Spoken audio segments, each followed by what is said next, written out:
está quase fechando esse módulo 1 do curso.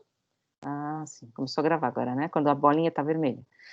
A gente está, então, quase fechando o módulo 1 do curso. Esse módulo 1, como eu falei para vocês, é um módulo de introdução de conceitos contemporâneos que vão depois ser desdobrados numa conceituação tradicional. Não, evidentemente, que uma coisa se resuma à outra. É óbvio que os escritores contemporâneos, eles estão em outro universo e, claro, que eles deslocam de um modo quase que anacrônico, às vezes, numa espécie de anacronismo controlado, muitas das questões de um lugar para outro, mas eu acho que é isso que também mostra como a filosofia é efetiva, né? Como essa filosofia, mesmo que a gente vá buscar conceitos em Platão, como ela tem efetividade no pensamento que nós estamos tentando mover, porque isso é filosofia. A filosofia não é só, embora seja também, essa dimensão da história da filosofia, né? Essa dimensão histórica da tradição. Então, é um pouco essa questão que eu quis trazer para vocês. Além disso, também eu acho que é muito comum, mesmo em filosofia contemporânea, que a gente fique muito longe de ler os nossos contemporâneos. Então, a filosofia contemporânea, geralmente, só tem uma disciplina, que é a filosofia contemporânea, a gente fica, às vezes, geralmente próximo ao final do século XIX, ou no século XX, no meados do século XX, às vezes avança um pouco além, mas muito raramente a gente chega em autores que são realmente nossos contemporâneos, que estão falando aqui agora, e muitas vezes a gente não discute questões que são questões do nosso tempo. Então, eu acho que isso também foi uma ideia de mover esse curso desse modo. Então, hoje seria então a aula do dia 9, só para vocês marcarem, eu não sei se vocês pegaram esse cronograma que está lá no programa. Se vocês quiserem, eu posso disponibilizar esse cronograma também no Aprender, só o cronograma. E a gente está, embora talvez a gente não esteja, tá? Porque eu não contei as aulas, porque essas primeiras aulas, elas foram, na verdade, como vocês sabem, uma ambientação. A gente está na aula 9, que é uma aula síncrona, que é a aula em que a gente vai comentar, então, o vídeo 3, Conversa de Soldados Mortos, que é um vídeo que fala e traz algumas questões do livro da Susan Sontag, com um comentário muito breve, eu só quis trazer realmente essas autoras, da Judith Butler, no Quadros de Guerra. Então, é um pouco a questão que a gente vai discutir hoje. A aula que vem, dia 10 do 9, não, dia 11, não, hoje é dia 8 do 9, dia 10 do 9, a gente, que é quinta-feira, eu vou disponibilizar o último dos vídeos, que é esse Imagens de Destruição, que é sobre a iconoclastia, e disponibilizar também alguns textos sobre essa questão, que não são os textos que eu comentei no vídeo, são textos que falam sobre essa questão, e em seguida a gente vai discutir, a partir desse vídeo, desse último vídeo, o que a gente vai fazer, qual vai ser a proposta da gente criar, então, as práticas pedagógicas, tá? Então, aí a gente vai conversar um pouco como é que a gente vai montar esse sistema de práticas pedagógicas que vai ser em torno dessa noção de imagem no mundo contemporâneo, portanto, tem a ver, vamos dizer assim, muito mais com esse primeiro módulo. Muito embora vocês vão trabalhar com elementos que vocês vão trazer dos outros módulos também. Então, a gente vai fechar depois, no dia 15 do 9, com uma aula síncrona de fechamento desse módulo, e também nessa aula síncrona quero organizar já essas práticas pedagógicas, como a gente vai apresentar. E aí a gente conversa um pouco, eu vou ver o que a gente consegue fazer. Eu acabei de vir da reunião do PIBID, acabei de vir, não, foi de manhã, mas eu acabei, né, porque eu estava aqui sentada, nem saí do lugar. E eles deram muitas ideias do como também a gente pode transformar a aula síncrona não apenas numa espécie de live, que eu falo e vocês comentam, mas também em algo que possa ter quase o desenho de uma oficina. Então, eu acho que vai ser um certo experimento. Eu não sei muito bem fazer isso, mas a gente vai experimentar exatamente porque faz parte dessa formação docente, desse grande desafio que a gente está tendo que enfrentar, que é criar estratégias são estratégias de engajamento, eu acho, nesse ensino remoto, que é realmente muito frustrante, uma grande parte, né? A gente não se vê, eu não saio de casa, a minha mesa está uma bagunça, quer dizer, eu termino de arrumar a aula, é meio como você não sair para jantar, né? Você ficar na sua cozinha bagunçada, porque fica todas as coisas aqui em volta. E então tem um pouco essa questão que eu acho muito difícil, e eu acho que a gente vai trabalhar um pouco isso. E aí, a partir do dia 17/9, a gente entra no módulo 2, que eu vou disponibilizar o primeiro vídeo para vocês do Platão, e também já está pronto praticamente o vídeo sobre Aristóteles, tá? Que eu vou disponibilizar esses 2 vídeos naquele mesmo modelo, tanto no Aprender, muito embora hoje eu tenha recebido o informe do pessoal do Aprender, que é para a gente não colocar vídeo lá. Então, eu vou tentar colocar o link do YouTube, tá? Porque também, por outro lado, eu prefiro que as coisas fiquem todas um pouco próximas, porque o curso tem um desenho, e eu acho que você vê esse desenho, por exemplo, quem faltou, quem entrou depois, entra na página do Aprender e consegue perceber o desenho desse curso, o que veio primeiro, como as coisas estão encadeadas. E eu acho que se está no YouTube, está remetendo para um outro lugar, que eu também não sei mexer direito, enfim. Então eu acho que se perde um pouco. Eu vou tentar, então, de algum modo, deixar o link lá também, como eu estou deixando essas aulas lá também. Essas aulas que desaparecem, que a gente nunca sabe onde foram parar, elas estão ficando lá também, vocês sabem. E eu queria começar, então, falando desse livro da Susan Sontag, né, que, na verdade, alguém mandou depois lá para o grupo. Ele é um livro que dá para ler agradavelmente, numa sentada. É um livro ensaístico, portanto tem um certo tom de envolver o leitor. Não é um livro tão técnico, muito embora isso não signifique que não seja um livro preciso, e é um livro que põe muito mais questões do que as responde. E ele põe, num certo sentido, muitos dos questionamentos que a gente viu até agora, nessas últimas aulas e principalmente nos últimos vídeos que a gente assistiu, que vocês assistiram, que é essa questão exatamente da potência das imagens, do vetor das imagens, o que elas dizem, e da verdade dessas imagens, se o que elas dizem tem a ver com uma legenda, ou com uma indicação, ou com um manuseio dessas imagens, e isso tudo relacionado a um universo que é extremamente americano, que é esse universo de você estar sempre envolvido em algum plano de guerra, em algum elemento de guerra, que eu acho que do nosso ponto de vista brasileiro, é bem interessante, porque nós não temos, ou não tínhamos, esse padrão belicista de cultura e de história. Nossa história, embora, é claro, existam várias batalhas, enfim, a nossa noção de nacionalidade, ela não se organiza tanto em torno disso como essa questão americana. Se vocês lerem o livro, vocês vão perceber muito desse tom, vamos dizer assim, que tem a ver com essa grande hegemonia americana, por trás também desse questionamento. Então, fazendo a crítica da crítica, a gente pode ler Susan Sontag do ponto de vista de um brasileiro, notando também nela um certo vetor. Isso é bem interessante, porque nós também somos, de algum modo, ali uma espécie de outro, né? Então, eu acho que todas essas questões, elas estão implicadas no texto. Vocês querem comentar alguma coisa antes de eu começar a falar do livro? Ou do vídeo? Então, todo mundo calmo hoje. Então, tá. Então, eu vou falar um pouquinho do texto, e uma parte que me interessa muito do texto, que eu acho bem bonita, assim, porque é uma autora sobre a qual eu já me debrucei, da qual eu gosto muito, que é a Virginia Woolf, que é uma autora que escreve de um ponto de vista feminino, feminista, mas com uma ironia muito própria, que inclusive põe contra ela, muitas vezes, o próprio discurso mais padrão do feminismo, porque ela trabalha muito com essas ambiguidades que compõem qualquer tipo de discurso e qualquer tipo de lugar de fala.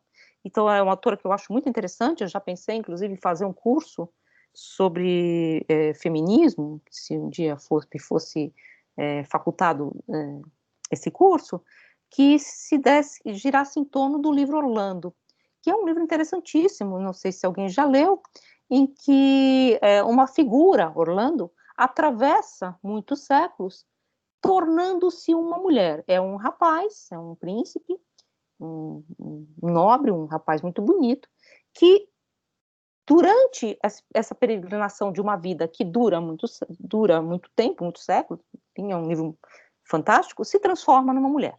E essa transformação ela não tem nada de mágico, ela é uma transformação que sequer se explica exatamente, né, assim, do ponto de vista da narrativa, não é que rola alguma coisa, mas é muito interessante como, então, a Virginia Woolf começa a notar a variação do conceito de mulher durante o tempo, e também esses dois espaços, né, como diz de Tirese, ela conhece as duas Vênus, né, ela foi homem, essa personagem, depois se torna mulher. Então, é um livro muito ambíguo, muito interessante, que eu já quis trabalhar com ele, muito embora eu acho que a gente não viva numa época muito apropriada à ambiguidade, né, ou a ironia, a gente não está muito mais nesse pique, entendo, eu também faria muitas críticas ao lugar de fala da Virginia Woolf, que é de uma mulher aristocrata, bem formada, rica, branca, enfim.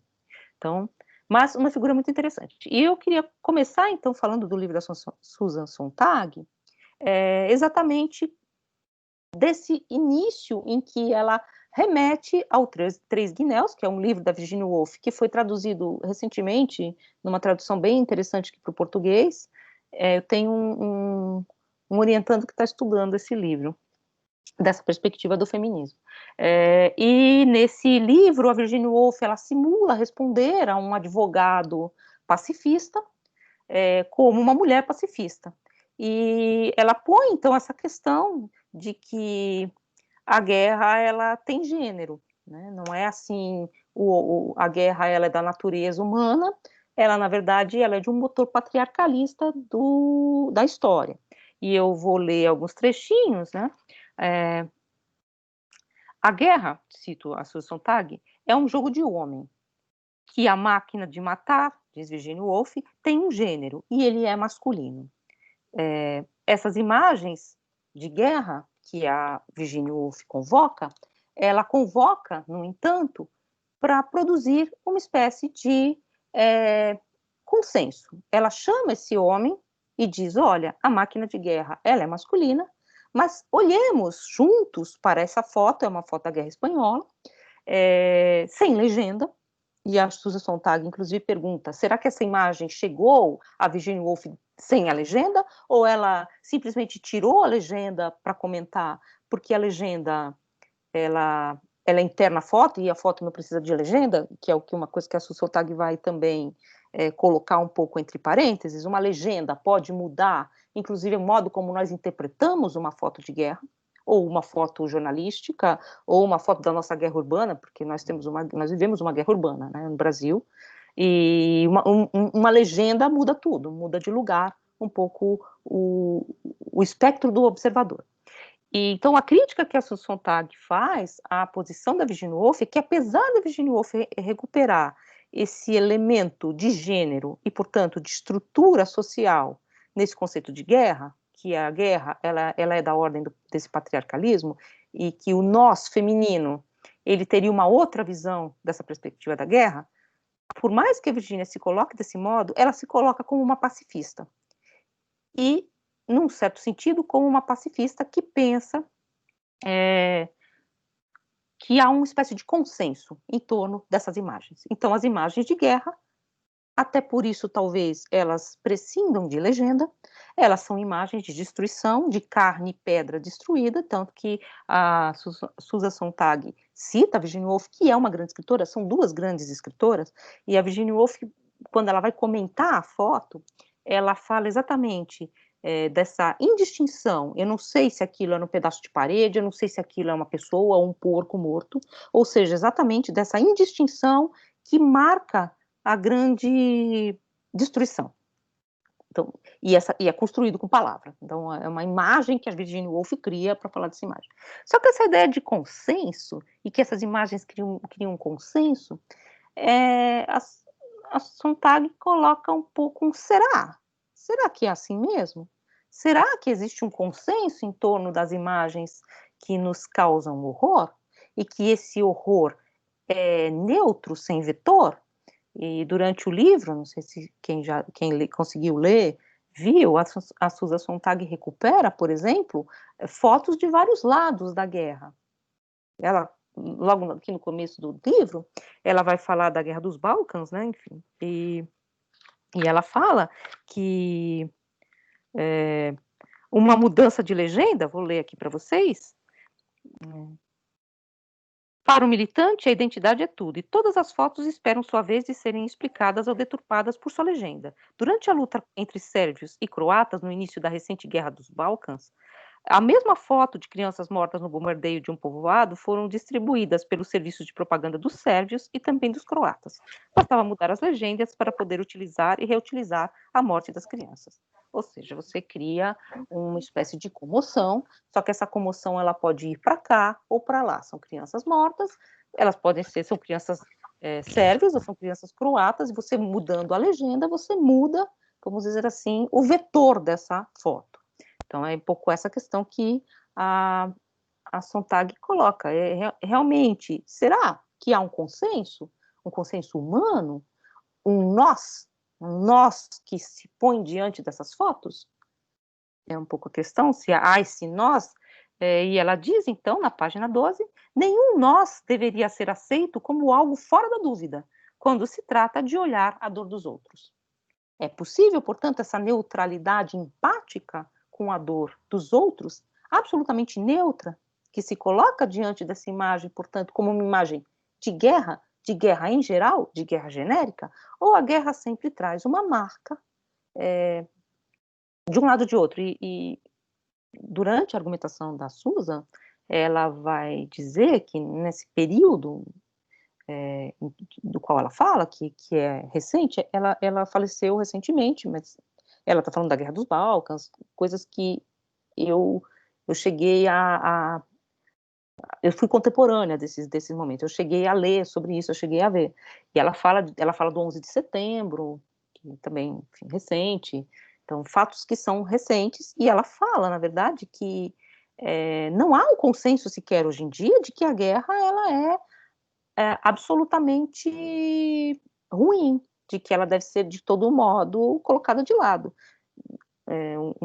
Não há esse antibelicismo radical, pelo menos em algumas culturas. Há boas guerras para serem lutadas. É um pouco uma ideia que ela coloca ali, que eu não sei se a gente concorda ou não, mas ela diz que isso é uma argumentação corrente, inclusive de pessoas que são antibelicistas, em última instância, mas que entendem que, por exemplo, é preciso guerrear contra algumas estruturas. É um pouco essa questão, que depois vocês vão ver como a Judith Butler rebate essa questão. E então ela vai dizer, né, quem é esse nós neutro? Nós. Para o qual uma foto de guerra é uma foto de guerra, genérica, não é esta guerra ou aquela guerra. Parênteses, recentemente, eu estou estudando a América Latina, né? Então eu estive no Paraguai, enfim, mas é um estudo bem embrionário ainda. E recentemente eu estava colecionando algumas imagens da Guerra do Paraguai, e haviam imagens dessa guerra que eu vi de mulheres paraguaias sendo estupradas ou mortas por soldados brasileiros, por soldados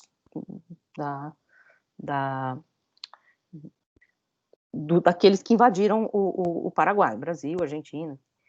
E é muito interessante, porque a foto mostrava a brutalidade desse soldado, porque era um desenho paraguaio, era um desenho que vinha mostrar a guerra na visão do Paraguai. Só que um detalhe muito interessante, que eu acho que na época talvez não causasse eco, mas hoje em dia incomoda muito, todos os soldados animalescos, desenhados de forma animalesca, brasileiros eram negros. Então, a gente cai num outro lado também desse desenho, vamos dizer assim, das disputas internas, né, de como você desenha e como sempre há aí uma espécie de zona complexa entre esses pontos. Ninguém está dizendo, óbvio, claro, que a Guerra do Paraguai não foi um absurdo. Nós não temos realmente nenhum apreço, eu espero, por uma espécie de cultura belicista. Nós não achamos que aquilo foi um grande heroísmo brasileiro, né? Enfim, foi uma guerra que teve lá suas explicações. Hoje em dia tem várias explicações sobre as disputas em torno da Guerra do Paraguai, mas nós não carregamos nenhum tipo de elemento. Nossa, foi uma guerra de libertação, foi pela liberdade, igualdade, fraternidade, nada disso. pelo menos não faz parte da nossa leitura, e ainda assim essas imagens elas têm vetor, elas têm marcas. E eu acho isso muito interessante, não há uma foto, ela não é uma foto genérica de uma guerra em geral, que você olha e diz: "Olha o horror das mulheres vendo a guerra", como diz a Virginia Woolf. Porque tem um outro elemento ali que também está marcado, que é quem era este outro que está sendo colocado ali como uma espécie de monstro, de figura disforme, enfim.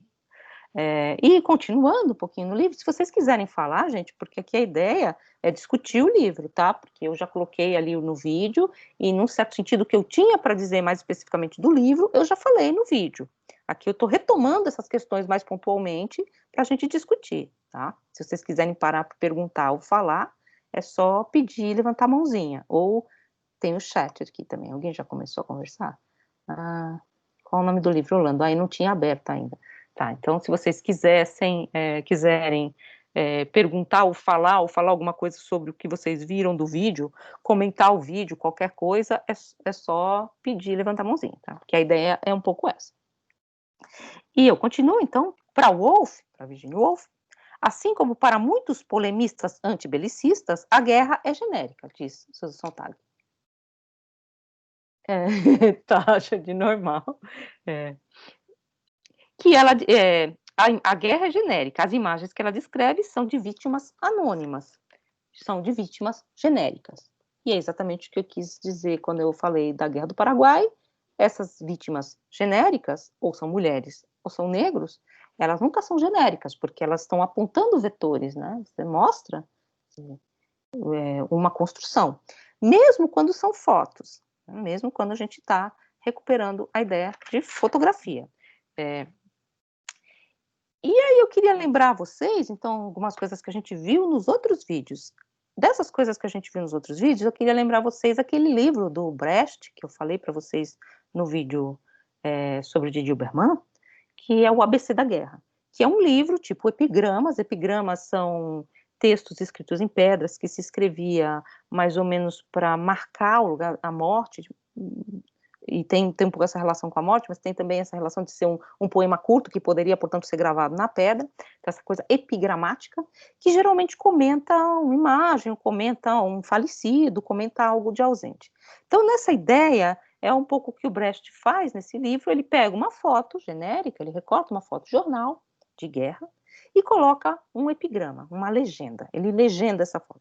E ele faz exatamente aquele movimento que a Susan Sontag está dizendo que todo jornalista faz. Você dá uma legenda para a sua foto. A sua foto ganha, vamos dizer assim, uma narratividade dentro desse contexto. Então, essa legenda que o Brecht dá, entretanto, ela é diferente dessa legenda do jornal, porque a legenda que o Brecht dá é evidentemente colada, não tem nada a ver com a foto, fala de outra coisa. Então, ele cria uma cacofonia entre uma coisa e outra. E mais, o que eu acho que é mais interessante que o Didi Berman aponta, é que ao recortar essas fotos de jornal, Brecht, que foi um homem que viveu a guerra, que foi exilado, ele mostra, na verdade, no limite, uma espécie de dessubjetivação da figura da guerra, ou seja, não é que as vítimas são anônimas e todos nós somos vítimas, é que nós somos arrancados dessa própria condição de sujeitos da dor e colocados para fora. Então, essa dessubjetivação dessas imagens excessivas, como vai dizer a Susan Sontag, se qualquer jornal que você abrir, você vai ver milhões de fotos de guerra, e ela não está nem pensando na internet, né? Você vai ver milhões de fotos de conflitos, milhões de fotos que marcam, vamos dizer assim, esse horror. Inclusive, ela comenta, a Susan, logo depois das grandes guerras, né, das duas, é comum essa tentativa de mostrar o horror da guerra juntando fotos de soldados arrebentados, de rostos monstruosos, com feridas, quase como que se pelo excesso você criasse, na verdade, uma narrativa de dor que seria insuportável, portanto, ela colocaria entre parênteses a questão realmente da guerra, o que ela diz que não se produz num certo sentido, porque se fosse essa questão, o que acontece hoje com os jornais, que talvez seja o contrário, é por isso que ela diz diante da dor dos outros, ela está falando exatamente disso, diante, por exemplo, das fotos do 11 de setembro, qual a nossa posição? Nós vemos milhões de fotos horríveis, chocantes, o Brasil assim, profícuo em imagens que você nem acredita que você está vendo aquilo, né, assim, de violência policial, violência contra a mulher, violência contra as crianças, violência social, e você fica vendo isso e quase como se você ficasse embotado. O que o Brecht faz é exatamente o contrário, ele arranca todas essas fotos do seu contexto e faz com que elas se transformem em uma outra coisa, um pouco no sentido do que seria uma espécie de relação surrealista. Você junta duas coisas que uma não tem nada a ver com a outra e elas criam uma espécie de choque. Mas fala, Marco. Cadê você? Marcos? Você não tinha levantado a mão? Bom, daqui a pouco ele volta. Então, um pouco nesse sentido, a guerra, então, tal como ela é vista por Brecht no ABC da Guerra, ela é um recorte subjetivado dessas imagens, não um diário da dor, mas exatamente a sua impossibilidade. É quase como se a gente não tivesse tanto tanta imagem, tanta dor, vamos dizer assim, que diante de nós se põe, que há uma espécie de embotamento. E é exatamente desse embotamento que o Brecht tenta escapar nesse ABC da Guerra, o que eu acho que é bem interessante de trazer, fazendo um pouco um contato com aquelas outras imagens que a gente viu. Agora, a questão central, fala, Ian. Sim. Você levantou a mão? Alô? Oi, fala. Prof. Então, eu não cheguei a ler o texto da Sontag, eu cheguei a ler um pouco o texto da Judith, mas não, confesso que não terminei também, porque me dei tempo para ler ele hoje, e hoje eu tô, sei lá, tava meio cansado e não consegui terminar o texto. Mas teve duas coisas, assim, né, no texto da Judith, que como eu posso dizer, me instigaram a querer saber mais sobre tanto o ponto que a Sontag traz, quanto a crítica que a Judith faz a ela, em alguma medida. E o vídeo também que você fez, eu cheguei a ver, só que antes de ler os textos. E aí eu não cheguei a ver de novo depois desse primeiro contato, né, com o texto da Judith. Mas na página 104 do texto da Judith... Quero pegar o texto da Judith, peraí. Ela... Claro. Peguei. 104. Na página 104, isso. Essa foi uma das coisas, né, que, tipo, eu fiquei, assim, pensando sobre nesse texto, né. E aí ela diz no último, no parágrafo que começa na 104. Ixi, peraí. Aí. Embora a fotografia muito bem, a capacidade de nos emocionar, elas não nos permitem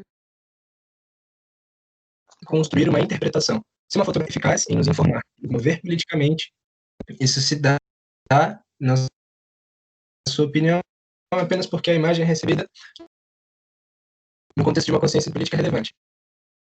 Aí, para os sotaques, fotografias, na verdade, são muito associadas. Elas aparecem fugazmente em uma acepção benjaminiana, fornecendo, assim, apenas impressões fragmentadas ou dissociadas da realidade. Consequentemente, elas são sintônicas, pontuais e discretas.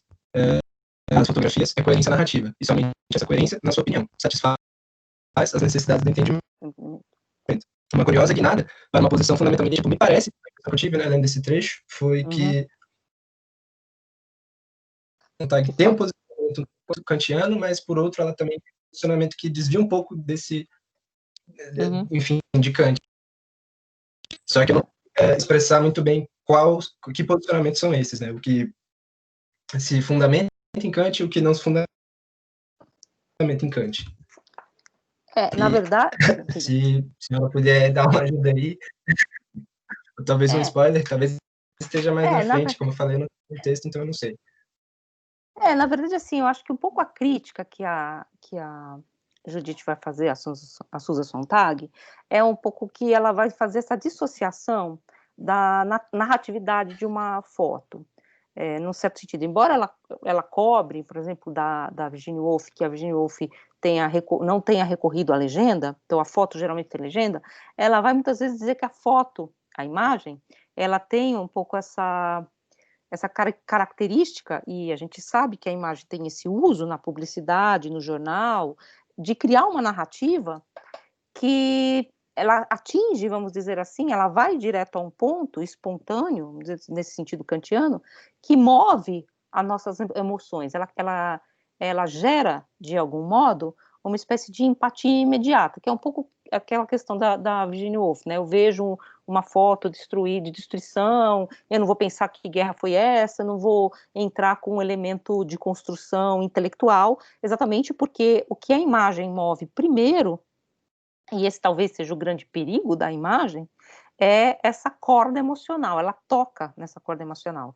Não só a imagem visual, mas também a música, a poesia, enfim, você tem esse elemento que, antes de ser uma narrativa construída, embora seja, que é um pouco também o que a Susan Sontag vai tentar esmiuçar, chega para nós como algo que espontaneamente emotivo, né? Ela nos afeta.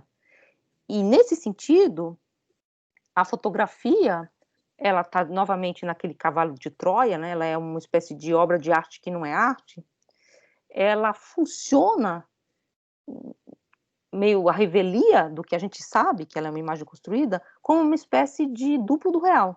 Então, você vê uma foto de pessoas mortas ou das crianças mortas, e isso imediatamente, ou a gente viu aquelas fotos que a gente comentou das crianças do Camboja, ou a gente vê aquelas fotos do campo de concentração, embora, claro, a gente tenha toda uma narratividade em torno, mas mesmo assim as fotos, elas convocam em nós, vamos dizer assim, uma espécie de espontaneidade emotiva, afetiva, né? Elas nos afetam quase que imediatamente, a revelia, inclusive, de uma espécie de narratividade ou de construção, que está por trás dessa imagem. Um pouco assim, qual é a verdade dessa imagem.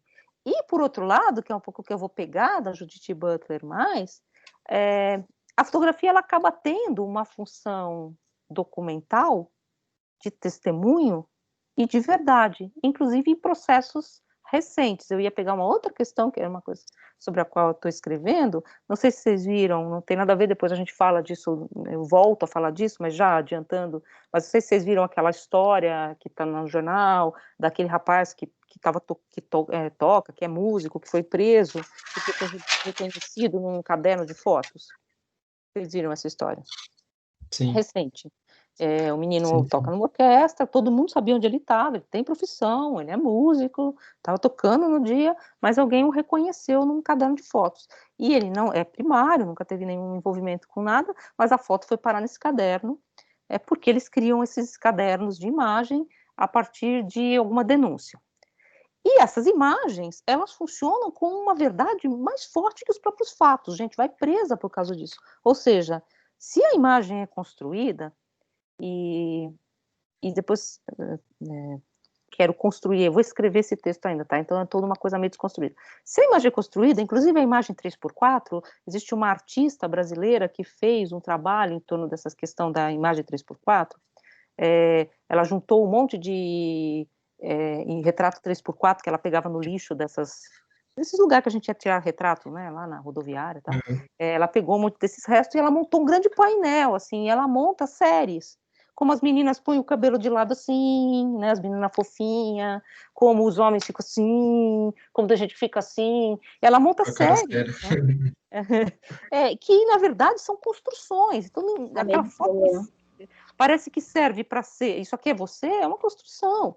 Então, se você pensar nisso, que essas fotos que a gente sabe que são construídas e que estão sendo estudadas dentro dessa centralidade construída da imagem do que é uma mulher, do que é um homem. Você tira tipo, meu irmão só anda de boné, né? Só de boina. Nunca vejo ele sem boina. Na foto 3x4 tá sem boina, eu nem reconheço. Falo, quem é essa pessoa aqui, né? Então, você constrói aquela imagem que tem que ser pura, né? Não pode ter óculos, mas que ao mesmo tempo é construído. E como essa imagem, ela cria fato, e esse fato condena. Então, eu acho que é uma questão que eu acho que a Judith Butler coloca, que ela diz que parece que a Susan Sontag não é que não percebe, mas, enfim, fica um pouco sutil, né? Como essas fotos, elas estão nesse lugar de ambiguidade que elas servem como documento, sim. E aí eu queria pegar, voltando ao vídeo, né, que é aquilo que vocês vão ver lá no vídeo, então vocês vão ver as imagens certinho, depois vocês deem uma olhada lá de novo. Aí a Susan Sontag vai falar muito sobre a fotografia. Aliás, ela tem um livro que eu também gosto muito. Na verdade, o primeiro artigo que eu escrevi na vida, não, acho que foi o segundo artigo que eu escrevi na vida, foi sobre um fotógrafo que chama Mapplethorpe, não sei se vocês já viram, que era namorado da Patti Smith, um fotógrafo meio underground. E eu me baseei para escrever sobre esse fotógrafo num livro da Susan Sontag, que na época nem estava traduzido, que chama Sobre o Fotográfico. Então ela vai na linhagem da leitura do Walter Benjamin, dessa qualidade estranha da fotografia, de ser o lápis da natureza, né, como Talbot diz, ou seja, de ser mais ou menos uma ideia de como se a natureza se desse a ver a si mesma. Ela não é construída, não é pintada, ela se grava a si mesma pela luz numa chapa. Ela tivesse recolocado vários questionamentos em torno da imagem que pareciam suplantados já pela própria teoria da arte, pela própria construção da poética. É como se você recuperasse muito essa ideia, a ideia, como vocês vão ver no texto sobre o Platão, do aqueiro poietes, feito sem a mão, né? Aqueiro poietes é aquilo que é feito sem a mão, é de onde vem, por exemplo, a palavra queropita, né? É a Nossa Senhora que foi feita sem a mão. Ela, na verdade, ela é uma espécie de fotografia da Nossa Senhora. Então, um pouco essa ideia de que a fotografia põe de volta. É um pouco que a Sontag está tentando pensar nesse texto, quando ela faz todo um longo percurso falando de fotos de guerra, e como essas fotos de guerra são construídas, inclusive, como narrativa, e hoje em dia, que nós já temos um outro elemento, uma outra forma de lidar com a fotografia. Por exemplo, a fotografia demora muito tempo para ser instantânea. Então, todas as fotografias eram montadas mesmo, porque o instantâneo, vou lá, fotografo rapidinho, você tinha que montar um aparato, então você montava, botava ali um capacete do soldado no canto da estrada e fotografava para dar essa ideia de ele foi embora, da ausência, isso tudo era muito construído também, né? E aí a ideia de automático, do clique, que você fotografa, hoje em dia, que você fotografa com o celular, deu para nós ainda mais essa ideia de imediaticidade e de não construção dessas imagens. Então, como se essas imagens tivessem sido produzidas pela própria natureza, é a guerra se dando a ver em si mesma, né? Ou é a dor se dando a ver sem nenhum tipo de mediação. E aí a Sontag vai recuperar exatamente esse elemento de poieses, que a fotografia ela escamoteia, e essa poiesis, isso é muito interessante, porque a gente vai ver depois Platão e Aristóteles, Platão evidentemente põe as imagens como o avesso da verdade, né, uma espécie de espelhamento, então elas são aquilo que é o puro nada, porque elas não são sequer algo próximo à opinião, não é algo sobre algo, ela não é nada, a imagem, ela é, portanto, a total ausência de qualquer tipo de contato com a verdade. Então, a Platão sim põe essa ideia de um duplo da verdade, enquanto Aristóteles vai pensar muito mais na noção de poiesis como verossimilhança interna. Então, não está mais numa ordem ética da verdade, está em uma outra ordem representativa, como a gente vai ver. O que a Sontag faz aqui é perguntar exatamente pela verdade da imagem a partir da sua verossimilhança interna, da sua poiesis, da sua construção. E ela faz isso de uma forma que eu acho muito interessante, que é indo às imagens de guerra anteriores à fotografia. Eu fui um pouco, não sei se vocês viram o vídeo do Didier Berman, que eu coloquei para vocês, que tinha aqui ali no final, que tem aquela imagem do Debré. óbvio, não existia fotografia ainda, e o Debré faz uma aquarela. E a aquarela tem algo de mais próximo ao que seria depois o instantâneo fotográfico, porque a aquarela é uma coisa rápida, né? Um esboço rápido que você pode fazer, inclusive, ao vivo, ao ar livre, embora geralmente os pintores dessa época não fossem pintores do pleno ar, eles faziam anotações e depois levavam para um ateliê. Então, mas é uma coisa mais próxima, vamos dizer assim, entre aspas, do instantâneo fotográfico do que uma tela, que você tem que construir várias camadas. No caso da Susan Sontag, ela recorre aos desastres de guerra do Goya, Francisco Goya y Luciente, né? Que é o grande pintor do final do século XVII, do século XVIII, início do século XIX, que, na verdade, é o pintor espanhol que vai dar o start para aquilo que depois vai ser a pintura moderna, que é o impressionismo. Um pintor, assim, central, vamos dizer assim, nessa construção de uma nova imagem, inclusive de novas imagens de guerra. E ele produz essa série de gravuras, e não são telas, portanto são gravuras, que também tem um pouco mais essa proximidade com o desenho que você faz de pronto, você viu e foi lá, e ele escreve embaixo de algumas gravuras, o Goya. Eu vi isso, foi assim mesmo. Muito embora a gravura não foi assim mesmo. Ele levou para casa, ele pegou uma chapa, ele gravou essa chapa, tem todo um trabalho em torno que faz com que aquilo se transforme numa síntese, não tem como ser de outra forma. E aí a Susan Sontag recupera essas imagens do Goya, dos desastres de guerra. No livro está diferente o nome, mas a série, a tradução mais comum é Desastres de Guerra, tá? Não sei por que traduziram aqui meio... traduziram As Desgraças da Guerra, mas enfim, é a mesma série. É uma série de gravuras, em longa, às vezes eu coloquei algumas lá para vocês olharem. A capa do livro é uma dessas gravuras do Goya também. Então, essas gravuras do Goya são muito famosas, elas têm um interesse muito específico, porque o Goya era um homem próximo aos ideais do iluminismo, embora ele fosse espanhol. Ele tem toda uma série antes dessa que chama Os Caprichos. Capricho não é aquilo que nós achamos que é capricho, né? Tipo o boi caprichoso, né? De Parintins, essa ideia de capricho como uma coisa bem feita. Capricho era um tipo de pintura muito, muito próprio assim, do final, do barroco, rococó, que é você pinta uma fantasia. Então, capricho é uma fantasia, uma menina do balanço, uma cena pastoral, é um capricho. E ele pega esse termo capricho, que era um termo para falar de alguma coisa que tinha essa leveza, e ele faz toda uma série que fala, na verdade, da superstição da Espanha, as bruxas, arrancar dente do defunto porque dava sorte, os padres que corrompem, as mulheres que corrompem a menina para prostituição. Então, toda essa superstição de uma sociedade que ele coleciona nessas gravuras. Então, ele é uma figura próxima aos ideais iluministas. Só que essa guerra na Espanha que ele retrata é uma guerra contra os franceses. Então é muito interessante.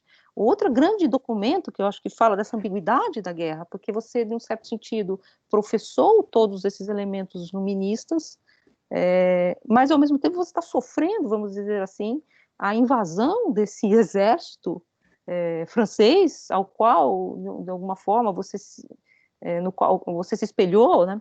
Isso também aparece, por exemplo, no Guerra e Paz, do Tolstói, né? Quando os franceses invadem a Rússia. É bem interessante, porque eles eram todos afrancesados, eles falavam francês nas cortes russas, e eles se veem frente a frente com um inimigo que era, na verdade, o grande amigo,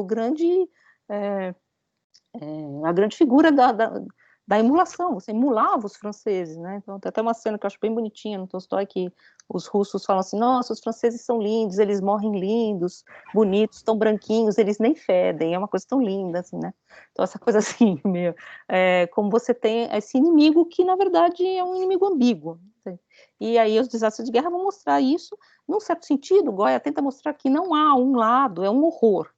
Assim, é um horror dos dois lados, assim. Então, é gente se matando, é uma briga de foice no escuro. Vocês podem ver nas imagens que eu mostro lá, é assim, todo mundo vocês comem carne podre, caramujo. Bom, gente, isso não pode falar que a gente está gravando, mas eu ia fazer também umas piadinhas, porque nós somos brasileiros, né? A gente acha que eles não tomam banho, mas sei lá, esse imaginário que a gente tem dos outros povos, né?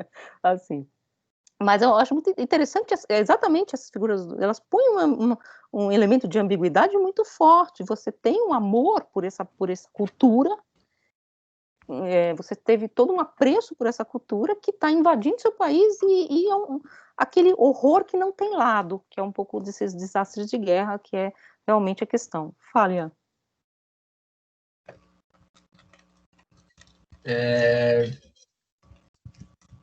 Tá me ouvindo de boas? Não sei, o pessoal falou que tava travando, eu não sei se era minha internet. Dá umas travadinhas, okay. gente, mas acho que a gente tem que se acostumar. Fala.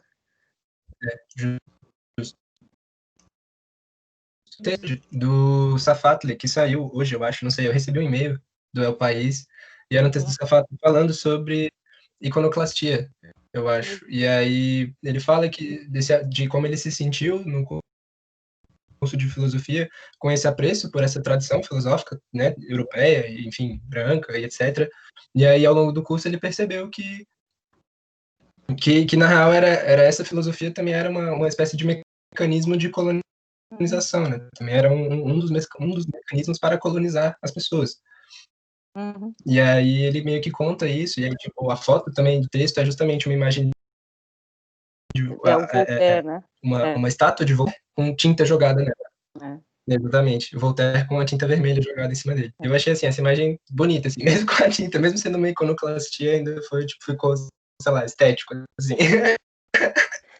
A imagem do Voltaire com a tinta vermelha. Então, mas gente, diga. Um pouco nesse ponto, assim, nesse texto. É um pouco isso, assim, eu acho que é interessante você ter falado isso, porque a gente leu esse texto, eu e a Benedetta, que é a minha amiga lá da FE, e a gente comentou esse texto recentemente. Eu acho interessante porque eu acho que é exatamente essa questão. Não é que você, de uma hora para outra, vai conseguir se desfazer desse legado, por exemplo, do Voltaire, desse legado da cultura, né? Que é a nossa herança que a gente carrega mesmo que a gente não queira. E, num certo sentido, o que eu acho que é mais trágico, ou mais difícil de lidar, é que isso nos constitui, né, enquanto filósofos, ou enquanto povo, ou enquanto sociedade moderna. Então, tá em nós. E nós encontramos nesses elementos formas regressivas. Então, eu acho que é um pouco essa questão. É como se os franceses, ou como se a Revolução Francesa entrasse no Brasil destruindo tudo. Aliás, né, faz quase isso, só que Dom João foge, né? A coroa portuguesa foge, né? Vem para o Brasil. Então, um pouco essa ideia do... Mas é como se tudo aquilo que você tem como mais caro, que é um pouco a questão do iconoclasmo também, que é exatamente essa questão... É tudo construído, tá? A gente construiu para nós uma noção de humanidade, uma noção de arte, enfim, tudo isso a gente vai ver, inclusive, como isso foi construído.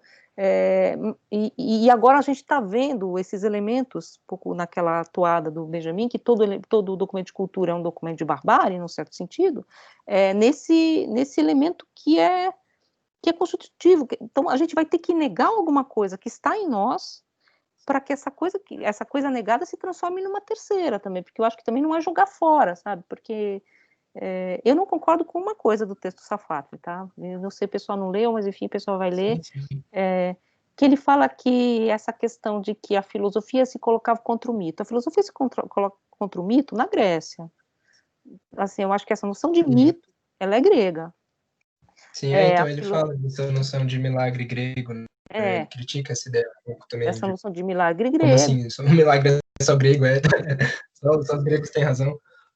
Só os gregos têm razão, porque toda a filosofia foi construída, aí a palavra filosofia é grega, mas a filosofia ela é um modo de aproximação do saber, que é esse modo de recuo, né? Que eu não sou sábio, eu sou aquele que linguisticamente, logicamente, tenta dar conta de uma estrutura de verdade, que é aquilo que o Heidegger vai chamar de logos apofântico, que é o logos aristotélico. Não é à toa que Heidegger vai se aproximar, e isso estou falando de segunda mão, mas muitas pessoas já me falaram, eu não conheço super bem, da filosofia japonesa, e os japoneses não têm muito interesse em Heidegger. Por quê? Porque o pensamento japonês, que não é filosofia, mas também não é mito, é pensamento, ele entende, vamos dizer assim, essa noção de um nada que é produtivo, por exemplo, que o nada não é o que não é, que é um elemento que o Heidegger tenta recuperar na contramão dessa decisão filosófica que é a nossa noção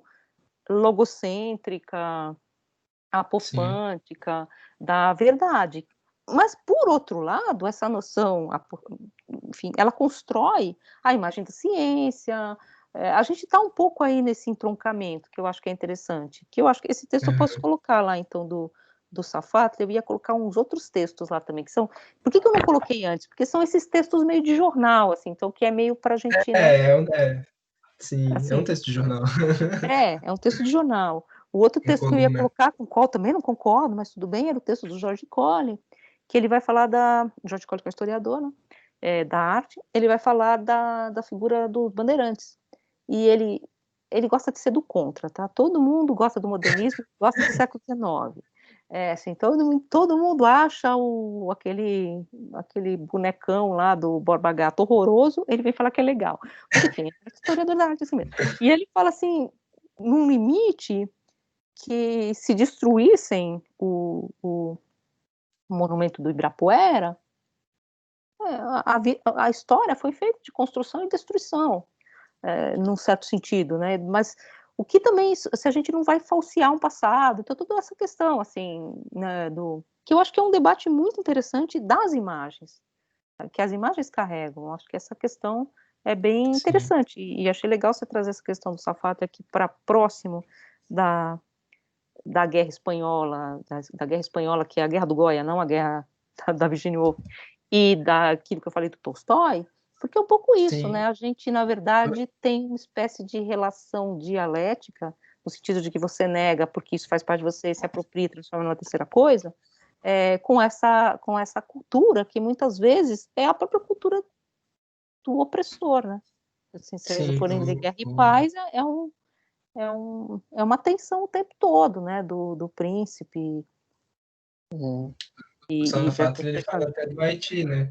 O Safatli, ele fala do Haiti, né? Da guerra do Haiti. Da guerra do Haiti. Como o Haiti se tornou independente, como na legislação do Haiti tem todo um negócio de tipo, as pessoas que são brancas mudaram para cá e agora são daqui, não tem direito, as pessoas que são, enfim, estrangeiras não têm direito à propriedade, enfim, essas pessoas estrangeiras que colonizaram, no caso. E conta essa espécie de guerra também, né? Que o Haiti teve que, digamos, negar e se colocar também. Exatamente, você tem que negar alguma coisa, né, nessa estrutura. Agora, quando você coloca, vamos dizer assim, porque essas estruturas elas foram transformadas, num certo sentido, é um pouco essa questão, né? O Marco está perguntando uma coisa aqui, só colocar aqui, ele fala que radicalizando, o embotamento em torno das percepções de guerra é inevitável. Eu acho que é um pouco essa questão, esse embotamento, ele é inevitável e fala um pouco daquilo que eu estava falando do Brecht, que é também uma tópica que a gente vê lá naquele texto sobre Auschwitz, que é do indizível. As pessoas saíam da guerra mudas, que tem a ver com como Benjamin entende a diferença entre experiência e vivência. Eu sempre brigo com os alunos em estágio, né? Assim, que o povo fala assim, porque eu vou narrar, porque as vivências... Não, falando, não é vivência. Vivência é um negócio de choque.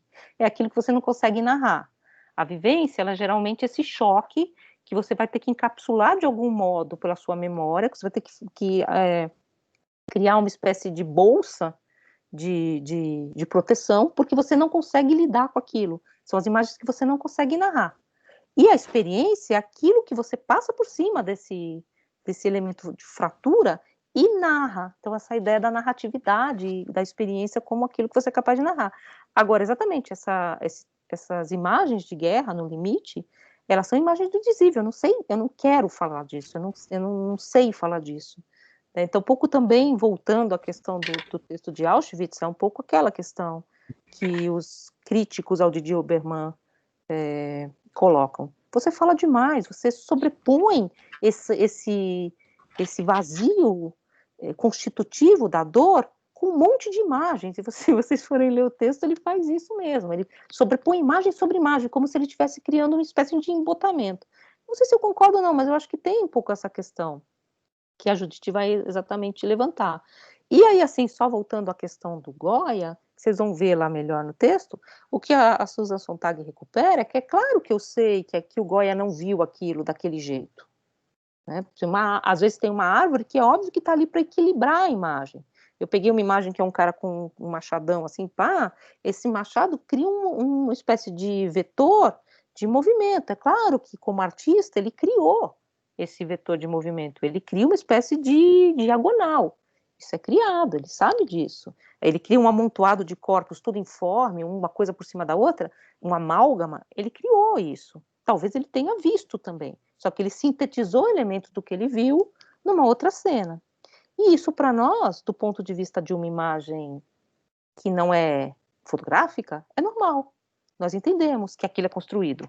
Então, é como se a poiesis ali por trás, ela tivesse a sua verdade explicitada. Ele construiu, ele quis, sim, mostrar esse elemento de indistinção do terror, que eu não estou do lado dos espanhóis também, enfim, embora eu esteja, claro, né, enfim, não estou do lado dos franceses, isso é um horror, são os desastres de guerra, né, depois vai ter os disparates, né, é uma coisa absolutamente insana, né, mas, ao mesmo tempo, quando ele leva essas imagens para dentro de um ateliê, existe uma racionalidade artística que construiu, e essa racionalidade ela tem uma marca que nós acreditamos que na palavra que eu não gosto, mas na intenção dele ter construído essas imagens.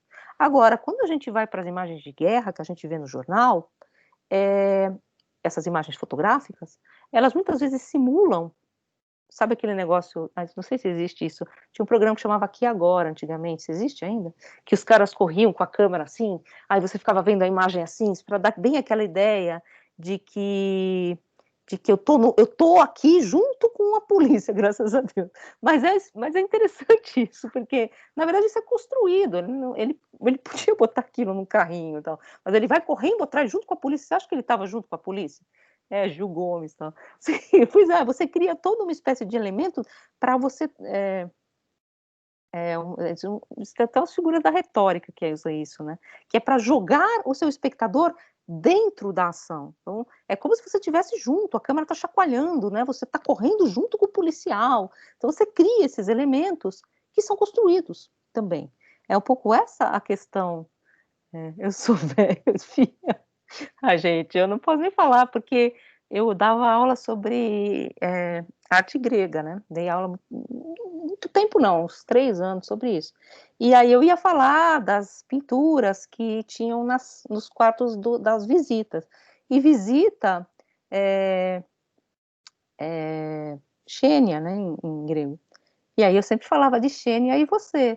Ninguém lembrava mais, ela morreu recentemente, a Xênia, que era uma mulher que tinha um programa, né, na televisão. Xênia, nome ótimo, né? Ela chamava Visita, não é ótimo? Mas enfim, ser velha é isso, você tem que inventar outras piadas. Mas voltando um pouco a essa ideia da construção da imagem, o que a Susan está falando é exatamente dessas imagens que passam para a gente quase como se elas solapassem essa narratividade que as constrói. Elas não são imagens não construídas. Tanto que ela vai falar muito mal, não sei se vocês gostam ou não, do Sebastião Salgado, que também é uma coisa interessante de se pensar, porque o Sebastião Salgado está fazendo uma série agora sobre as tribos isoladas da Amazônia, não sei se vocês viram, que está saindo na Folha, que é muito interessante, assim, são fotos lindíssimas, ele tem um controle dessas fotos, assim, que ele tira milhões de fotos, ele tem um arsenal assim de filmes para depois escolher, e as fotos são assim, ele transporta os corpos que ele fotografa para um outro plano, realmente. E Susan Sontag coloca realmente como um limite, isso é antiético, porque você está estetizando, arrancando a humanidade dessas pessoas para obrigá-las a ser imagem. Num certo sentido, a crítica que ela faz, que também comporta muitos elementos de ambiguidade, como eu falei para vocês, porque, por outro lado, o Sebastião Salgado tem toda uma atuação política. Então, as coisas elas não têm exatamente essa facilidade de você escolher o lado, que tem um pouco a ver com aquela questão que a gente levantou a aula passada do Pontecorvo, né? Pontecorvo, que é um autor, um cineasta de esquerda, enfim, um cineasta engajado, enfim, não sei se de esquerda, não é nem a questão, mas que produz uma imagem que é status quo, produz uma imagem que é banal. porque ele estetiza, segundo, claro, a versão lá do texto, que eu não sei nem se eu concordo, tá? Mas segundo uma radicalidade da ética da imagem, que é um pouco o que a Susan Sontag está trazendo aqui. Naquele livro que eu falei para vocês sobre o fotográfico, da Susan Sontag, no final do livro, ela coleciona pequenas histórias sobre a fotografia. Tem uma sobre o Kierkegaard, e como a fotografia foi vista. E uma das histórias que ela coleciona, que ela põe ali, é dos Sertões, do Euclides da Cunha. Que há a questão sobre o conselheiro, no final, que ele morre de, não sei, acho que de desidratação, enfim, ele morre não de bala. Malária, enfim. E enterram, claro, né, morreu. E aí destroem todo, a Troia de Taipa, né, destroem Canudos, e quando chegam não encontram o conselheiro porque ele está morto, eles desenterram o conselheiro, fotografam o morto, e ela fala dessa fotografia. A verdade que essa fotografia carrega, você tem que ter a foto do morto, embora ele estivesse morto, você sabe que ele está morto, é preciso dessa foto, porque essa foto vai circular. Essa foto, ela tem um poder, vamos dizer assim, de mostrar essa posse. Ela fala um pouco dessa questão. A fotografia te dá uma espécie de sensação de posse, de você se apossar. Não à toa é muito comum fotografar aquilo que você vai destruir, como se de alguma forma você se apossasse antes de vamos dizer assim, dominar, né? Você se apossa antes e depois domina. Você fotografa os animais, depois você vai lá e caça. E é quase como se fosse uma espécie de reverso, né? Assim, dessa forma um pouco traiçoeira também da fotografia, de catalogar tudo. Então ela tem um pouco essa ambiguidade, que é a ambiguidade ao fim e ao cabo da imagem. E aí, assim, ela compara, né, durante o livro, a Susan Sontag, por isso que eu peguei essas oposições do livro. O livro traz muitas outras questões, fala muito sobre 11 de setembro, que é essa foto, essa imagem do Goya, com uma foto enorme, em aquelas fotos de fotografia contemporânea, que são transparências iluminadas por trás, vocês já viram em exposição? Que parece, na verdade, uma espécie de frame de filme, que é desse Jeff Wall, que, na verdade, monta um barranco, que ele diz que é o Afeganistão, mas não é, porque esse fotógrafo, quem conhece sabe que ele simula cenários, e ele simula também, às vezes, ele junta dois momentos na mesma foto. Esse livro que tem do conselheiro chama Sobre o Fotográfico, vou colocar aqui. Isso, ficou sobre o fotográfico, é sobre, tá? Porque ele é um livro foi traduzido pela Companhia das Letras. É um livro muito grande. É bem interessante que ela faz essa interpretação, inclusive pegando todos esses textos antigos sobre a fotografia, o próprio Baudelaire, né, que tem a fotografia como uma espécie de monstro, caricatura da arte, não é arte. Então todo esse debate, que é um debate muito interessante também de como se constitui a imagem. E aí ela pega essa foto do Jeff Wall, compara a questão do Goya. Nessa foto, ele brinca, vamos dizer assim, exatamente com esses elementos que em Goya são elementos de tensão e de tragédia, porque ele põe esses soldados mortos, aí é engraçada a foto, um tá mostrando a tripa pro outro, assim, eles estão jogando cartas, tudo estribuchado, assim, um tá roubando a bolsa do outro, assim, tal, e na verdade aquilo é construído, é um cenário, ele constrói é pesado. Ele constrói no estúdio dele, ele não é americano, ele nunca esteve no Afeganistão, ele não é soldado, ele é canadense, e ele faz muitas fotos assim, tem fotos assim, ele junta dois tempos diferentes na mesma imagem, então cria uma espécie de, é muito real, mas ao mesmo tempo você fala, mas tem alguma coisa errada aqui, porque um tá pulando de um jeito, ele junta dois tempos da mesma foto, ele sobrepõe, então ele cria uma espécie de ambiguidade mas que não é evidente na foto. Ele faz muito isso nas outras fotos que ele constrói, então são fotos construídas. E ela diz que essa foto, ela serve para ela como dos maiores monumentos, um dos maiores panfletos, vamos dizer assim, antibelicistas, porque mostra, na verdade, essa construção desse imaginário em torno da guerra, em torno do barranco do Afeganistão, e é muito interessante porque se vocês pegarem lá no vídeo, eu falo disso. A legenda, o nome do quadro, é assim, como se ele estivesse lá, tem o dia, tem o lugar, tem a hora, assim, como se exatamente eu estive aqui, como se você simulasse o contrário daquilo do Brecht. Você simula uma memória sua, quando aquilo não é memória sua nenhuma, é um fake, né?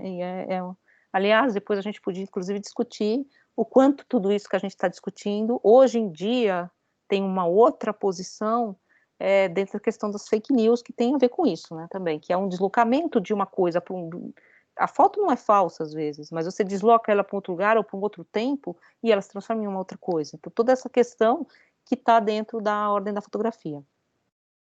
E aí a gente vai, enfim, falar um pouquinho da questão do que a Judith vai falar, né? A Judith vai pegar essas fotos que a Susan Sontag vai comentar depois, né, depois desse diante da dor dos outros, ela escreve diante da tortura dos outros, quando ela fala exatamente dessas fotos, dessa prisão, em que eu não vou conseguir pronunciar, tá, gente? A gente está novamente na filosofia da pronúncia. Eu vou pronunciar aqui, vocês depois não sei, tá? Abu Ghraib, deve ser isso, não sei. Pode ser qualquer outra coisa, tá? Mas que essas fotografias elas vazaram, elas não eram para circular. Parênteses, vocês sabem que depois do Vietnã, aliás, é um lugar comum, a Susan Sontag comenta muito isso também, que existe uma tópica de que quem ganhou a guerra do Vietnã foi a mídia, né? Quem levou os Estados Unidos à derrocada foi a propaganda antibelicista movida pela mídia, porque as imagens vazavam muito, as imagens do conflito que não eram imagens de liberdade, não era liberdade guiando o povo, não eram imagens heróicas, eram imagens daquilo que é realmente a guerra, né? Enfim, não realmente, também eram construídas, mas enfim, essas imagens elas produziram. É claro que eu acho que tudo isso está dentro de um contexto, a gente pode depois discutir se isso foi produzido, mas se isso também não caiu um pouco, uma coisa não se juntou à outra, que já era um elemento histórico que estava anteriormente ali, mas essas imagens elas produziram toda uma espécie de opinião pública contrária à própria atuação dos americanos. Então, depois disso, há um rígido controle do que entra e do que sai do campo de batalha. Inclusive por várias outras questões que são de direito à imagem, acho que também tem a ver com não só com controle no sentido de você não querer criar narrativas, né, mas também em relação a um voyeurismo por imagens de destruição, de pessoas destroçadas. Então, todas essas questões também tem um pouco esse fundo.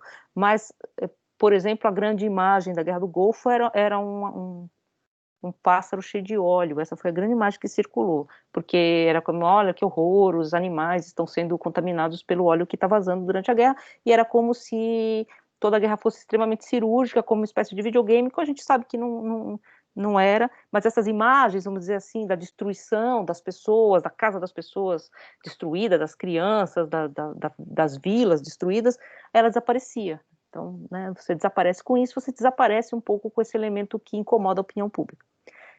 O que aconteceu com essas imagens desse presídio, que era um presídio americano, que vazaram, é que eram imagens de humilhação, de tortura, de irônicas, construídas também. Elas foram construídas para virar uma imagem irônica, né? Então, vai destruir uma imagem e também construir uma imagem. Eles construíram essa imagem. E é uma imagem que ficou muito famosa, essa que eu coloquei no vídeo que vocês vão ver, é uma soldada bem pequenininha assim, tipo eu, deve ser, arrastando um homem, humilhando realmente um homem, e um prisioneiro. Então, os prisioneiros torturados em cima de lata de lata aberta, furando o pé, tomando choque, de estupro, que horror. Essas imagens horríveis que vazaram, e eram imagens que tinham essa construção toda de um contradiscurso. Olha, nós humilhando essas pessoas. Guantánamo, todas essas questões que são ali, né, vê se vaza muitas imagens. Só que essas imagens vazaram, elas chegaram na opinião pública, e aí o que a Judith Butler diz é que, num limite, essas fotos serviram, embora elas sejam construídas em que sentido? Elas foram construídas para ser uma espécie de ironia, realmente, desses prisioneiros. Não que eles não torturassem, mas as imagens, elas têm esse teor de narrativa. Então, pessoa humilhando, tacando cachorro, e fotografa você colocando cachorro em cima da pessoa, né? Então, uma coisa bem assim de poderio mesmo, né? Essa soldada foi condenada por essas fotos. Então, num certo sentido, essa ambiguidade, ela também tem esse reverso, né, dessa contranarrativa. Então, um pouco essa questão que a Judith coloca, e vale lembrar que esse Frames de Guerra, esse livro da Judith, ele fala também um pouco ele é um livro bem legal, assim, que na verdade eu não estou nem fazendo cosca, tá, naquilo que ele traz, eu só estou apresentando realmente para fazer, num certo sentido, uma leitura Virginia Woolf, Susan Sontag e Judith Butler como esse encadeamento de uma visão, entre aspas, feminina, mostra que esse nós mulheres, nós feministas, também é muito modulado, há módulos dentro disso, e há desdobramentos, há críticas internas. A Susan Sontag faz uma certa crítica a Virginia Woolf, que também recebe uma certa crítica nesse plano aqui. E a grande questão do livro é quais as vidas que são passíveis de luto. Então tem tudo a ver com o livro da Susan Sontag, né? Fotos de guerra de quem? Quem contra quem? Quais são os vetores dessa guerra? Que é o que as fotos, muitas vezes, uma foto, voltando ao fim para o começo, pensar essa ideia da Virginia Woolf como as fotos são fotos de guerra em geral, são fotos de corpos, e quem vê uma foto dessa, seja homem, seja mulher, seja americano, não seja americano, vai ficar tocado, vai ficar consensualmente horrorizado, é um certo truísmo, não é realmente algo que comporta a complexidade que deveria comportar. É um pouco que a Susan Sontag está dizendo. Esse nós, que horror, nós não queremos mais isso, ele vai se desfolhando, vamos dizer assim, em várias outras perspectivas, conforme nós vamos chegando mais próximos de alguns elementos, tal como vocês estão falando, Guantánamo, essas questões mais pontuais, em torno de algumas de minorias, você vai vendo, colocando uma lente de aumento nesses elementos, você vai vendo que esse nós ele é fraturado. E eu acho que isso é interessante que ela traz a partir dessa questão da imagem. Voltando um pouco, que a nossa questão aqui é mais a imagem, né, a questão do luto, embora tenha tudo a ver também, porque a gente falou um pouco daquelas imagens de campo de concentração e das imagens do Camboja, que elas trazem a marca da desumanização. Você desumaniza para tornar matável, que é um pouco essa estrutura da necropolítica que a gente está estudando, que a gente tem vários estudos sobre isso, e um pouco que a Judith Butler está trabalhando em outra linha, mas um pouco por aí também, né? Como é que você entende um pouco esses elementos de desumanização. E a imagem, ela tem uma função central nessa construção, vamos dizer assim, de memória. Então, eu acho que ela tem esse papel central nessa questão. Não vou poder falar aqui para vocês, porque, na verdade, eu estudei isso para dar uma aula no tempo atrás, quando eu dava aula de filosofia não, de arte antiga, mas hoje em dia estou muito enferrujada sobre essas coisas, mas é todo um debate, né, na antiguidade, principalmente no final, no período helenístico, do direito à efígie, o direito à imagem, quem tem direito a ter uma imagem na tumba, quem tem direito a ter imagem, né, pintada, porque esse direito de legar memória, ele tem também um espectro, né, de poder. Por exemplo, a famosa tumba de um padeiro, ele desenhou, ele tinha dinheiro, enfim, ele mandou gravar na sua tumba toda a confecção do pão, que é muito interessante.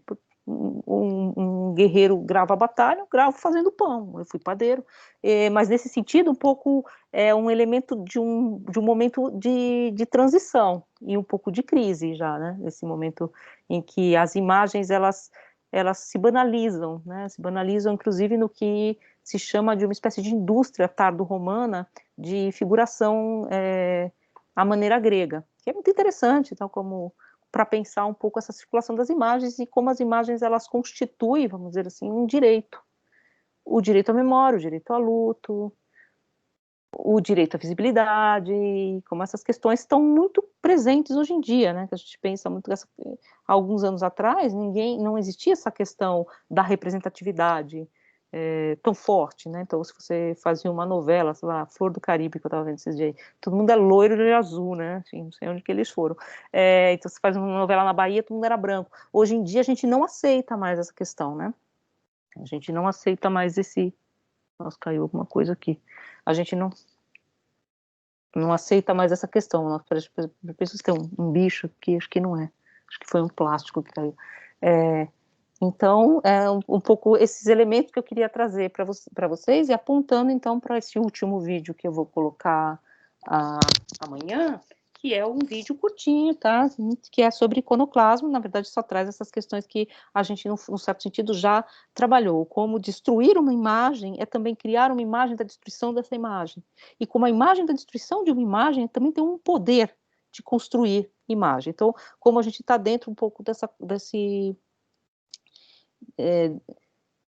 elemento que é afetivo, que move a nossa espontaneidade, que é o imaginário, mas que, por outro lado, tem uma construção por trás. Então, a gente vai ver no vídeo do Platão, e no texto do Platão, que o Platão diz exatamente isso. O problema não é assistir os espetáculos, ou olhar as imagens belas, é não saber o que é o belo. Porque quando eu não sei o que é o belo, eu me deixo levar pelas coisas que parecem belas, e uma coisa que não é bela, ou seja, que não é justa, que não deveria estar lá, pode me enganar, porque eu não sei qual que é a essência desse belo. Então, um pouco essa ideia de a não verdade da imagem, essa sua constituição, ela é passiva de engano, né? Deixa eu ver, daí a Tara Dionísio por iconoclastia, porque é impossível criar uma outra imagem a partir do destroço de outra. Também, eu acho que assim, né, quando você destroça, eu acho que toda a nossa cultura moderna, ela foi um pouco iconoclasta, no sentido de que a cultura moderna, o Didi Huberman fala isso no texto dele, pegando um pouco a veia da pintura, porque ele é um autor que tem muito interesse pela pintura. Você suprimir a imagem, até chegar no abstracionismo e até chegar na pureza, vamos dizer assim, né? Estava até falando isso hoje, que a gente tem a quem pertence à cidade, tem aquele símbolozinho, né, que a gente fez, que é baseado no Mondrian, né, que é um desses pintores, é um pintor holandês, que foi suprimindo tudo que era supérfluo numa imagem. Então ele vai manter as linhas, o preto e o branco, a linha preta, o branco e as cores primárias, o azul, o amarelo e o vermelho. E a construção absolutamente geométrica. Então ele vai suprimir tudo aquilo que é ilusão.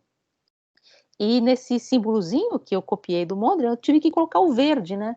Por causa que a gente está falando da cidade, a cidade tem um elemento verde. Aquilo eu olho, me incomoda tanto, falo assim, nossa, o que é isso, verde?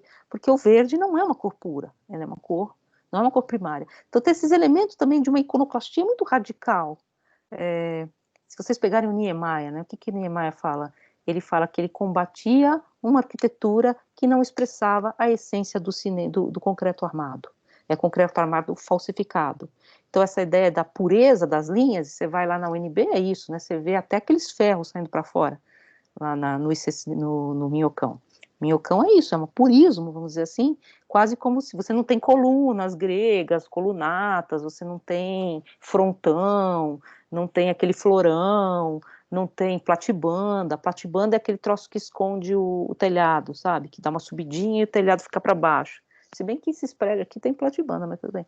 Aqui, porque você vê, não vê o telhado. Então, a platibanda, ela serve para quê? Para esconder o telhado, ela é uma falsificação. Então, essa ideia de que a imagem deve ser suprimida e sobrar da imagem só a essência, essa iconoclastia, vamos dizer assim, da supressão e do visível, o Didi Uberman critica. Ele fala assim, isso aí é um limite também, que é um purismo estetizante, é a preguiça do esteta, ele fala, né?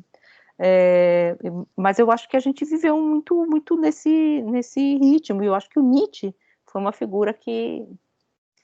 Essas figuras todas, né, assim, elas moveram um pouco você chacoalhar a tradição, né, você não fica preso a esses elementos da tradição, a tradição greco-romana que você carrega na literatura, na arte, na própria filosofia, então você ter esse experimento, né? Uma coisa que eu sempre gosto de falar, quem já fez algo comigo já ouviu isso muitas vezes, eu comecei a me interessar pelo Círculo de Viena, tal, e o Círculo de Viena está muito próximo da arquitetura moderna, da arquitetura da Bauhaus, porque ambos, o Círculo de Viena e a Bauhaus, tinham o mesmo discurso contra aquilo que é retórico, aquilo que é excessivo, aquilo que esconde, na verdade, a estrutura lógica da verdade. E isso na arquitetura como na filosofia, né? Então essa iconoclastia, se vocês forem ler assim, o Manifesto de Viena de 29, não sei se alguém já leu, é absolutamente iconoclasta, assim, não, a ciência, a filosofia serve à vida, a filosofia antiga não serve para nada, assim, os problemas filosóficos foram mal colocados, então essa coisa de você sacudir, né? Então, mas que, por outro lado, se a gente for pensar essa outra questão, estou falando disso tudo porque eu vi ontem, não, faz uns 2 dias, eu vi um filme do Derek Jarman, não sei se vocês já viram, que chama Wittgenstein, é bem legal, vale bem a pena, que fala um pouco dessa passagem, né, porque ao mesmo tempo que essa Viena fin de siècle é absolutamente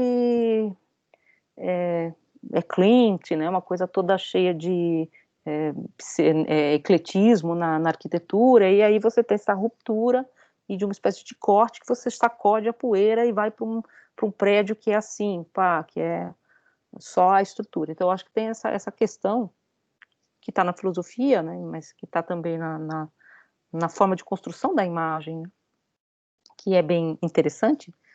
O filme é bem engraçado, tá? Vocês vão lembrar de muitas coisas da filosofia se vocês assistirem. Mas, isso voltando, não tem nada a ver, assim, quer dizer, tem, mas não tem. Mas se vocês forem ver, então, essa questão iconoclasta, muito radical, e como hoje em dia, na verdade, a gente já deixou um pouco essa questão para trás, né? Nós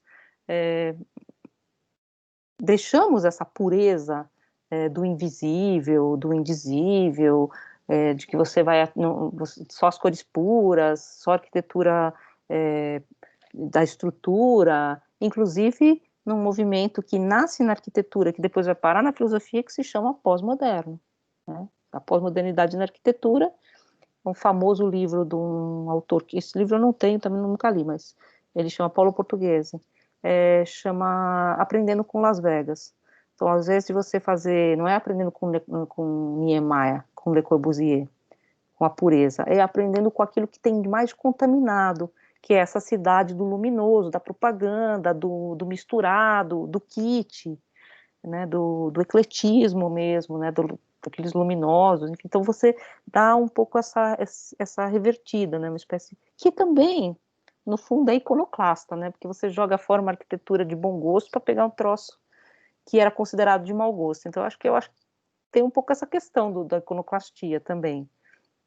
Só que o que a gente vai ver lá no vídeo eu pego vários elementos, tá, assim, que são mais vamos se aproximar mais de nós aqui, e aí eu vou colocar para vocês o texto, vou colocar esse texto do Safatli, já que vocês falaram, vou colocar o texto do Jorge Colli, que fala dessas esculturas, e vou colocar um texto do Bruno Latour, que fala do iconoclasmo, né, que é essa ideia, então, do destruir imagens, produzir imagem, e como filosofar com o martelo, como construir imagens com o martelo, ele fala também, é muito próprio também a um modo de pensar contemporâneo, moderno, que também construiu toda uma iconografia, que é a iconografia do destruir, né, do dadaísmo, enfim, então a gente tem todo esse movimento. Só que o texto dele é bem mais sutil nessas questões, né? Eu acho que ele põe, inclusive ele traz muito para um elemento da pureza da imagem e como a ciência se põe contra essa pureza da imagem, como se a ciência não fizesse imagem, quando a gente sabe que a ciência também produz modelos e, portanto, imagens, ou seja, para ela acessar um certo nível da verdade, ela precisa de modelos, né? Enfim, ele põe essas questões ali que eu tenho me interessado, porque eu fiquei com vontade recentemente de fazer um projeto para ir para as escolas, exatamente para a gente falar um pouco de cultura científica, e para isso eu acho que a gente precisava muito de filosofia da ciência, entender como é que se constrói a noção de ciência, né? Que eu acho que é uma coisa que é interessante. Mas vocês teriam alguma questão, gente? Eu estou falando demais. Vocês estão no maior silêncio. Nossa, silêncio total. Então, vou fechar aqui, assim, voltando a uma outra questão, que eu falei para vocês no começo, tinha pouca gente, então vou falar de novo. Bom, a gente acabou, então, aquilo que seria entre aspas, ambientação, a gente já está no vamos ver, tá?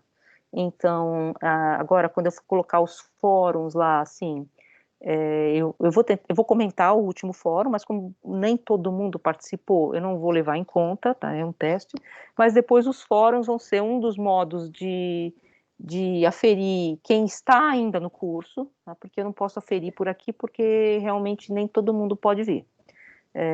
Então, por isso que é legal também gravar o vídeo. E depois a nota, vamos dizer assim, a avaliação, ela também vai ser nesse modo de fórum. Vou colocar ali uma pergunta e vocês respondem tal como vocês respondiam no processo normal, só que ao invés de eu trazer para casa em papel e comentar lá, você vai comentando lá. Eu só vou tentar fazer nesse fórum de avaliação fechado, tá? Para não ver a avaliação do outro, porque é óbvio, né? Se é uma avaliação. Tá? E depois que eu colocar esse vídeo, amanhã, esse vídeo do iconoclasmo, né? Que a gente acaba, então, esse módulo, aí a gente volta a discutir na terça que vem a questão das práticas pedagógicas. Como eu tinha falado para vocês, a gente vai tentar fazer um experimento, não sei se em grupo. Vocês sabem que lá no Teams dá até para vocês montarem um grupo, vocês viram, né? Entre vocês. Ali. Chamar uma reunião entre vocês. Que não chama todo mundo. Falar que eu preciso reunir o grupo para falar de tal coisa. Aí reúne 3 pessoas. Eu acho que dá para fazer isso, porque vocês também podem abrir fórum, né? Como é que faz para salvar a gravação? Eu acho que não fui eu que comecei. Quem começou... Foi eu não sei quem foi. Então, gente, eu estou tentando fazer agora essas aulas síncronas, as outras duas, uma delas eu sei que está gravada, eu vou tentar recuperar e tentar ver se dá para fazer. A outra foi para o além, tá lá, fui para, sei lá, alguém levou embora, sumiu, desapareceu, não consegui achar. Essa daqui, quem está gravando, porque as que eu gravei, elas desapareceram, elas foram para algum elemento místico. Mas essas aqui vão ficar então disponíveis lá no canal também do YouTube. E então aí a gente vai fazer essas práticas pedagógicas que eu vou tentar fazer então uma conversa, tá? Nada muito radical, porque a gente está todo no modo do experimental aqui. Né? Não sei se está sendo bom isso aqui, não sei se vai ficar bom até o fim, não sei se vocês vão aguentar, não sei se vai sobrar alguém. A gente está tudo muito no modo experimental. Então vai ser também um experimento. Só que o que eu acho? Por que eu quero fazer essas práticas pedagógicas? A gente não pode ficar na defensiva. Nós somos a ponta da educação brasileira, que é a universidade, e a gente tem que avançar respostas, avançar questionamentos. Mesmo que a nossa resposta seja isso, não dá para fazer. A gente tem que estar ali na ponta de lança. A gente não pode ficar recuado e vendo as coisas passarem por nós, sem que a gente produza sobre esse panorama algum tipo de reflexão. Eu acho que esse é o papel também da gente fazer essas práticas pedagógicas, mesmo que não dê nada certo, mas estudar um pouco esse contexto. Então, a gente vai ver isso depois do último vídeo. E amanhã, vocês têm a live do Basali, para quem tiver a fim de ouvir falar do Paz. Ninguém tá, né? Vocês já passaram, tô nem aí para isso. Mas vai ser bem legal, eu espero. Espero, tá? Porque eu não sei mexer naquilo, então acho que vai ser uma coisa meio assim, né? Mas, assim, a gente vai aprendendo, né? Então, Prof, diga. eu compartilhei o link que você mandou, porque eu tenho um grupo da minha escola, né, do ensino médio, como eles, por assim dizer. E aí eu mandei lá, e a professora de filosofia falou que ia compartilhar no Moodle, no Classroom, para os alunos entenderem e tudo mais. Então, tá rolando essa aproximação. Bem legal, porque, ó, assim, só fechando mesmo, porque daqui a pouco tem outra aula, né? Mas eu ia te falar para vocês que vai ter a semana universitária, né? Saco, né? Não precisava ter, mas tudo bem, né? E na semana universitária a gente vai fazer, a gente tem que fazer, a gente é obrigado, né? Umas oficinas, e sei lá como. E aí também eu vou pedir ajuda para vocês, tá? E aí também eu vou querer que vocês divulguem nas escolas, porque essas oficinas, a ideia é ser aberta à participação, eu não sei muito bem como vai ser ainda, tem que inventar alguma coisa, que é em torno daquela ideia dos mapas, que tem a ver também com aquilo que a gente está discutindo sobre imagem, porque o mapa também é uma imagem territorial, né? Então a gente pode pegar essa questão, se vocês quiserem. E aí vai ser dia 24 de setembro, vai ter certificado também de atividades complementares, mas enfim, até lá eu aviso vocês. Então a gente está fazendo esse teste com o Basali agora também para ver como é que vai ser essas oficinas, né? E o nosso interesse é alcançar o público escolar, exatamente, que é difícil, né? Então, gente, alguma questão do vídeo? Acho que agora vocês podem ver o vídeo, que eu acho que tem as imagens, e as imagens colocam mais, dão uma certa clareza, eu acho, né? Certo. Ou não, eu não sei. Não sei se o vídeo ajuda, ou ele serve um pouco de contraponto, né? É quase como se fosse uma espécie de texto, né? Ajuda sim. Então, como é que eu vou pedir para a gente, então, tentar fechar a gravação para ver se dá certo? Aí eu falo, tchau, vamos acabar a aula por aqui. Aí a gente fecha a gravação para ver se ela não desaparece. Como é que faz? Vou ficar quietinha aqui. Eu não vou tentar, não, porque das outras vezes que eu tentei, ela sumiu. Eu não sei se quem gravou encerrou já. Não. A gravação foi iniciada. Tem que gravar, salvar a gravação antes de sair. Eu? Não, a pessoa que vai sair, né? Que gravou.